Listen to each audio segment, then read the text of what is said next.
నాగర్ కర్నూల్ జిల్లా బిజినేపల్లి మండలంలోని పాలెం వెంకటేశ్వర స్వామి బ్రహ్మోత్సవాలు ఘనంగా జరుగుతున్నాయి. ఈ నెల 31న ప్రారంభమైన ఉత్సవాలు ఫిబ్రవరి 6తో ముగియనున్నాయి. ఈ ఉత్సవాలలో కళ్యాణోత్సవం, రథోత్సవ ఘట్టాలు అత్యంత వైభవంగా నిర్వహిస్తారు. ఈ ఉత్సవాలను తిలకించేందుకు వివిధ ప్రాంతాల నుంచి భక్తులు భారీగా తరలివస్తున్నారు. ఈ పాలెం వెంకన్న ఆలయం కోరిన కోర్కెలు తీర్చే వెంకన్నగా ప్రసిద్ధి చెందినదిగా భక్తులు చెప్తుంటారు.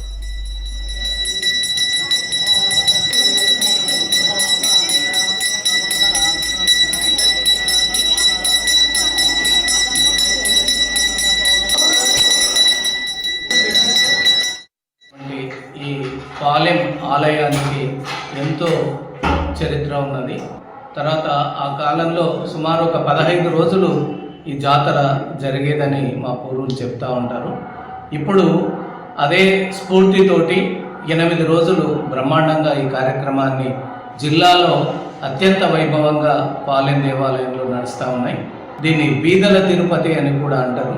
కాబట్టి మొదటి నుండి కూడా తిరుమలకి వెళ్ళలేని వాళ్ళు ఎవరైతే ఉంటారో వాళ్ళందరూ పాలెం దేవాలయాన్ని తరించి తిరుపతి అనుభూతిని పొందుతూ ఉంటారు. పాలెం దేవాలయం రాను రాను చాలా అభివృద్ధి చెందింది. గత దశాబ్ద కాలంలో సహస్ర కలశాభిషేకం జరిగిన తర్వాత స్వామివారి యొక్క విశేషంగా పూజలు అందుకోవడం చాలా సంతోషంగా ఉంది. గత దశాబ్ద కాలం నుంచి కూడా దాతల యొక్క సహకారంతో అనేకమైనటువంటి నిర్మాణాలు ఏర్పరిచారు.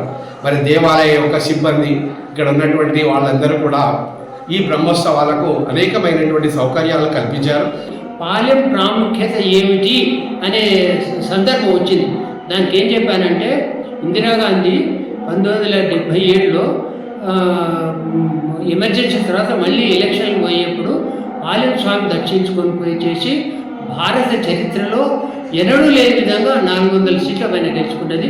అది స్వామి యొక్క మహత్వాన్ని ఆమె నోటుకుంటే విన్నాం, మేము కళ్యాణం చూసాము. సాధ్యమైనంత వరకు మనం అందరినీ తృప్తిపరిచే పద్ధతిలో చేస్తున్నాం. ఇంకా గతంలో కంటే ప్రతి సంవత్సరం ఇనుమడించాలనే ఉత్సాహంతో చేయాలని చెప్పని ఇది చేస్తున్నాం. భక్తులు పెద్ద ఎత్తున హాజరవుతారు. అదేవిధంగా భక్తుల సంఖ్య కూడా ఆ రోజు ఎక్కువ, సుమారుగా 1 లక్ష మంది పబ్లిక్ వచ్చే అవకాశం ఉంది.